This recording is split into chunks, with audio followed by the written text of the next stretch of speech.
بسم الله الرحمن الرحيم soo dhawaada saaxiibayaal meel kasto aad joogtaan ku soo dhawaada barnaamijka falanqaynta caalamka oo xiliyadan oo kala aad ka daawataan maracada show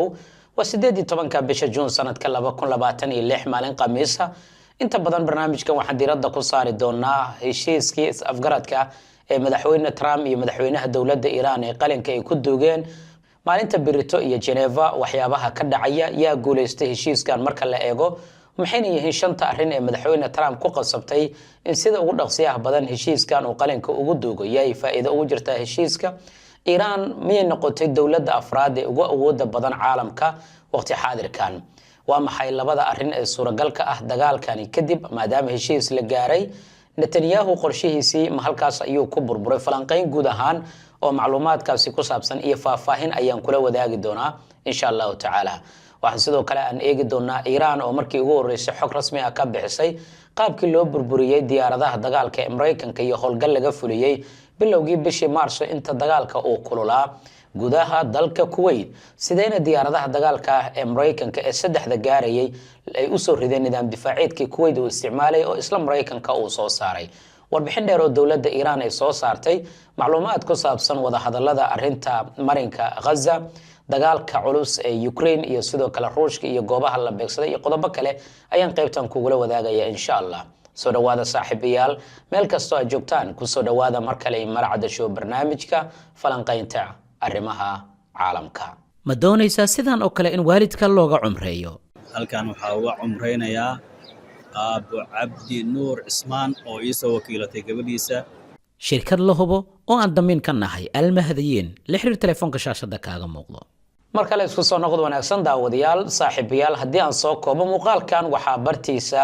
Facebook soo dhigay madaxweynaha dawladda Ukraine Volodymyr Zelensky waxaana inta badan uu kaga hadlayay duqeymo uu sheegay inay ka fuliyeen gobolka Moscow iyo goobo kale oo kamid ah gudaha dalkaasi Ruushka waxa uu sheegay in ay beegsadeen xarumo shidaalka lagu farsameeyo sidaas oo kalena waxay sheegeen in diyaarado drones ay ku bartilmaameedsadeen xarumo muhiim ah oo gudaha dalka Ruushka ku yaala warbaahinta ayaa si dhinaca kale waxay baahinaysaa macluumaadka ku saabsan in la beegsaday xarumo muhiim oo magaalada Kiev ku yaala iyo magaalooyin kale iyadoo Ruushka uu ka jawaabay duqeymihii ugu dambeeyay iyo goobaha la beegsaday wuxuu ku qasbanaaday in noocyada kala duwan ee gantaalada ciidamadiisa adeegsadaan iyadoo duqeymaha ugu badanna lagu garaacay magaalada Kiev oo caasimada dalka Ukraine duqa magaalada Kiev ayaa warbaahinta u sheegay in qaraxyo xooggan laga maqlay qaybo badan oo magaalada kamida waxaana la sheegay in dadka ay ku qasbanaadeen dhismayaasha dhulka hoostiisa ah inay maciin bidaan ciidamada cirka ee dawladda Ukraine dhankooda waxay sheegeen in ay ka hortageen laba gantaal oo kuwa culus ah oo plastic ah oo Ruushka u adeegsanayay oo magaalada Kiev ku wajahna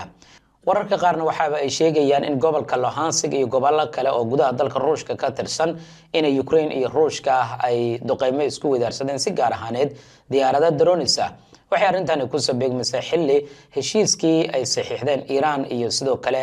dawladda Mareykanka madaxweyne Trump laga dalbaday in arrinta ama faylka Ukraine oo il gaar ahaaneed uu yeesho lana soo gabagabeeyo dagaalka waliba madaxda wadamada G7 ayaa ka dalbanaya wararka ka imaanaya dalka Belarusna hadii aan eegno waxa lagu waramayaa gaari bas ah oo caruur ay la socotay in waxyeelo ay gaartay caruurta oo dhaawacyo ay soo gaareen kadib markii sida la sheegay la beegsaday gaarigaasi taasoo ka dhigan in xadka Belarus iyo Ukraine ay wax ka dhaceen wasaaradda caafimaadka ee dawladda Belarus ayaa sheegtay inay 7 ruux ay dhaawacmeen oo 5 kamid ah caruur ay ahaayeen kadib markii haraadiga gantaal sida la sheegay daaqada gaariga ay saarnaayeen dadkan oo haleelay taasna waxay keentay in caruur badan waxyeelo ay soo gaarto waxa arintan ay ku soo beegantay xilli sidaan oo kalena weeraro labada dhinac oo Ruushka iyo Ukraine is wadaarsanayeen reer Belarus ay waxyeelo ay ka soo gaartay wax walba oo arrimahan ka soo kordha barnaamijyadeena kale ayaan kugu wadaagaya insha Allah markaan aan eegno heshiiska Iran iyo Mareykanka markii ugu horeysay dawladaha Iran iyo Mareykanka ayaa dhanka online-ka waxay ku kala saxiixdeen heshiiska isfahamka oo dawladda Pakistan ay ka soo shaqeysay muddo 60 maalin kadib wixii maanta ka dambeeyna waxa la doonayaa in heshiis weyn oo kama dambaysa la gaaro oo faylka nuclear-ka iyo faylal kaleba ay qayb ka yihiin madaxweynaha Mareykanka Donald Trump iyo madaxweynaha dawladda Iran Mas'ud Pezeshkian ayaa qalinka ku duugay heshiiskan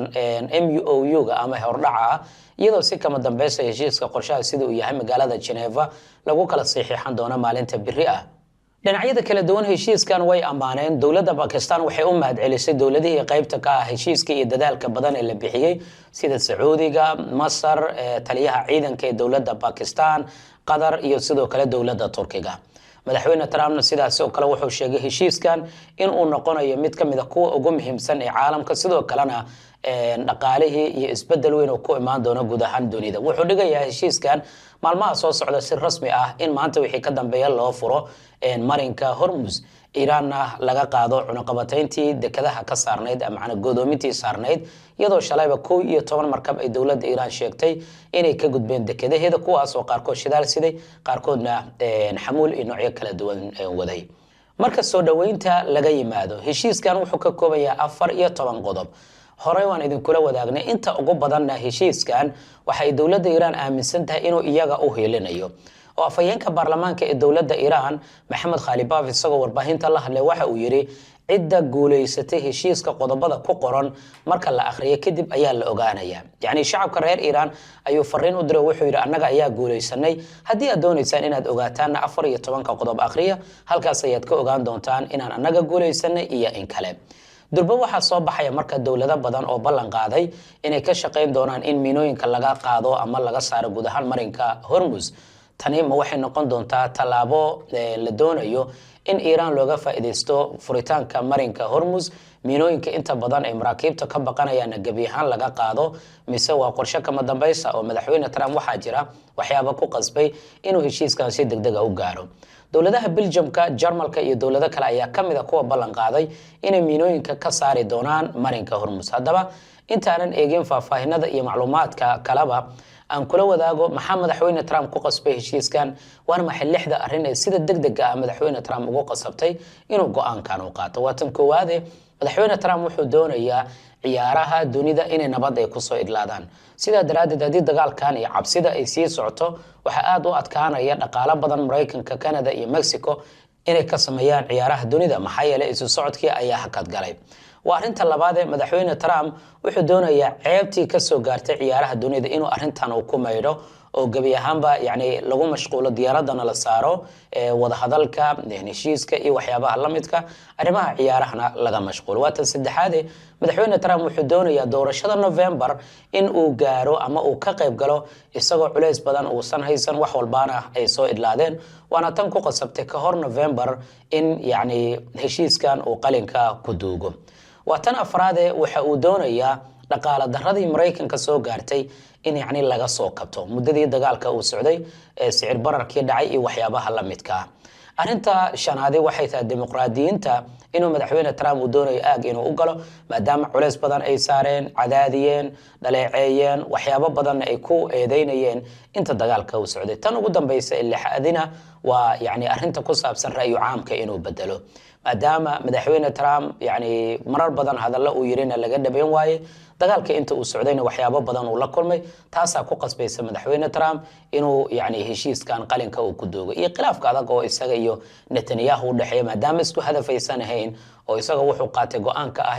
in xisbigiisa iyo isaga shakhsiyadiisaba uu wanaajiyo intii taageero intaan ka badan uu siin lahaa Netanyahu waxaana laga dhihan karaya hadallada adag uu adeegsaday madaxweyne Trump. marka hadda waxaad moodaa ciyaartu halkii ay eber ku idlaan lahayd oo bareejo ay ku idlaan lahayd ama ugu yaraan Mareykanka uu guuleystay halkii ciyaarta ay ku dhamaan lahayd hadda ciyaarta waxay ku soo idlaatay 1-0 oo aad moodo dhanka Iiraan inay wax walba ay yacni iyaga ay ku sareeyaan marka aad eegto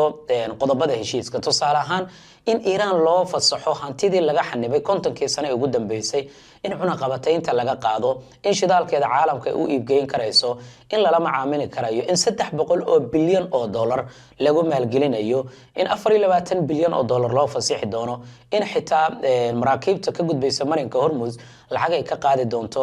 Iiraan inkastoo qodobada heshiiska aan lagu darin arintaasi laakiin sida waxa sheegay madaxweyne ku-xigeenka dowladda Iiraan arrimahaas oo idil markaad eegto madaxweyne Trump waxa la soo diinayaa muxuu ku badashay ma waxay Iiraaniyiintu ogolaadeen wax la yiraahdo yacni barnaamijka nuclearka inay ka tanaasuli doonaan inkastoo qodobada hadda aysan ku cadeyn inay barnaamijka si toos ah uga tanaasuli doonaan.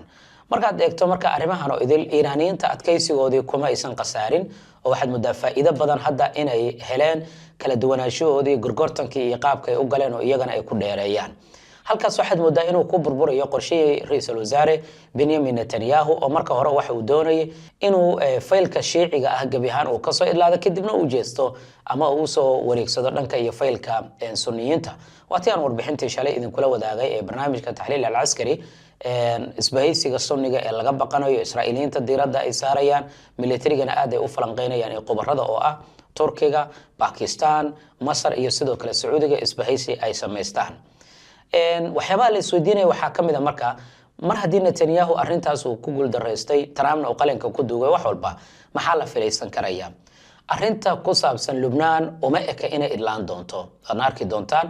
sidoo kalena cabsida ugu weyn hadda waxa ay aadi doontaa dhanka iyo marinka Gaza duqeymihii miyaa dib u bilaaban doona halkaa miyaa wax walba loo wareejin doonaa cabsida ugu weyn hadda dhanka Gaza ayay ka jirtaa maadaama ra'iisul wasaare Netanyahu uu si cad u sheegay faylka Lubnaan inuu dawladda Lubnaan uu kala hadli doonana waa waxyaabaha la isweydiinayo sheekada dhinaca kale miyay u wareega doontaa oo baabul mandab miyaa la isla aadi doonaa iyo dhanka xoutiyiinta ee dalka Yemen maxaa burcadbadeedii yani maalmaha dib u soo celiyay inay maraakiib ay qafaashaan masheekooyin yani isku aadan oo la doonaya in la abaabulaba mise waa burcadbadeed ka faa'iideysatay intii marinka Hormuz iyo Iran lagu mashquulsanaa waa waxyaabaha u baahan si gaar ahaaneed in loo eego wax walba oo ka soo kordhay insha Allah waan kula wadaagi doonaa aragtidaada qaybta hoose ku reeb like sar muuqaalka lana wadaag saaxiibadaada waad mahadsan tahay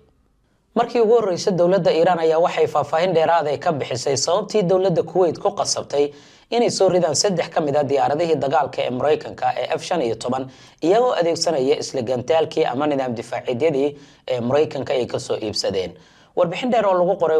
warbaahinta Press TV oo Iran ka soo baxda ayaa waxa laga soo xigtay saraakiil waraysi lala yeeshay iyo qaar kamid ah duuliyaashii ka xeynayay diyaarado dawladda Iran ay leedahay oo howlgal ka fuliyay saldhig military oo dalka Kuwait ku yaala warka hadii aan ku soo koobano xurkiisa marka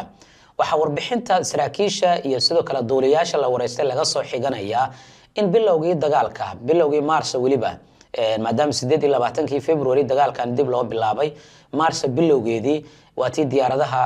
Mareykanka la soo riday waxay leeyihiin Iiraaniyiintu waxay qaateen go'aan ah in iyagoo laba diyaaradood adeegsanaya howlgal ay Kuwait ay ka fuliyaan diyaaradihii Iiraaniyiinta markii la soo kaxeeyay waxay isticmaaleen dhanka badda waliba iyagoo jawi aad u hooseeya yani joog hoose ku socda si ay nidaamyada iyo raadarada ay kaga dhuuntaan lagamana filaysanina bilowga howlgal noocaas ah inay fulinayaan waa tan u sahashay sida saraakiishaba ay leeyihiin inay howlgalkan Kuwait ay ka fuliyaan Kuwaitna diyaaradihii Mareykanka ay soo rido markii dhanka badda marka ay soo dulmareen waxay yiraahdeen qaar kamid ah xitaa maraakiibta Mareykanka ayay u dhawaadeen oo ay soo agmareen heer shaqaalaha maraakiibta saaran ay u suuragal noqon kartay inay diyaaradahaasi daaqadaha ay ka arkaan jawigaasi hoose diyaaradihii ku socday oo laba dawliye ay wadeen ayaa ugu dambeyntii soo galay gudaha dalkaasi Kuwait iyagoo xitaa sida la sheegay xarkaha maaragtay korontada sida ama fiilooyinka korontada meel sidaas aan kaga fogeyn iyo jawi aad ugu dhow inay ku socdeen sida saraakiisha laga soo xiganayo warbaahintana ay baahisay sidii u socdeen marka waxay dul tageen saldhigii ciidamada Kuwait iyo Mareykanka ay adeegsanayeen laakiin Mareykanka uu lahaa kadibna halkaas ay dhowr bombo ay ku tuureen dib ayana u soo laabteen iyagoo jihadii badashay si nabadgelyo ayana ku soo laabteen sida laga soo xigtay duuliyaasha iyo saraakiishii gaar ahaan sargaalkii howlgalkan hogaaminayay taas marka waxay keentay nidaam difaaceedkii Kuwait inuu jaamgaroobo ama jahwareer weyn uu ku dhaco maadaama dagaalkana uu cusbaa diyaarado badan iyo gantaalana la adeegsanayay oo hawada lala dagaalamayay in cabaara markii jahwareerkaas uu ku dhaco waxay ku qasbanaadeen in gantaale ay tuuraan iyagoo ka shakiyay diyaaradihii Mareykanka u lahaa taas ayaa qasabtay bay yiraahdeen saddexdii diyaaradood ee Mareykanka u lahaa in dhulka ay soo dhigaan isla nidaam difaaceedkii Mareykanka ee Kuwait laga iibiyay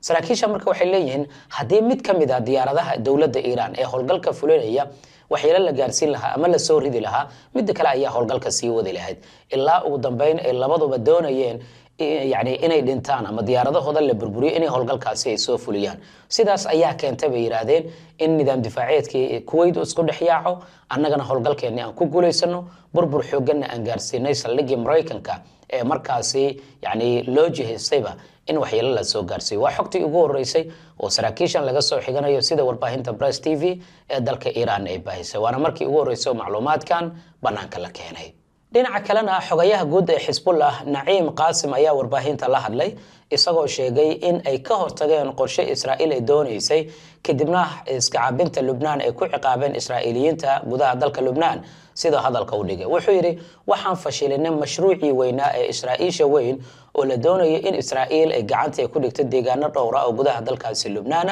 kadibna ay isku balaariso Suuriya iyo meelo kale annaga ayaan ka hortagnay buu yiri General Qaasim Naciim marka waxa uu sheegay wada hadal kasta oo lala galay Israa'iil inay ku koobnaan doonaan mabda'a amniga labada dhinac yani labada dhinac inay faa'iido ay helaan isagoo dawladda ugu baaqay inaysan kaliya heshiis gaarin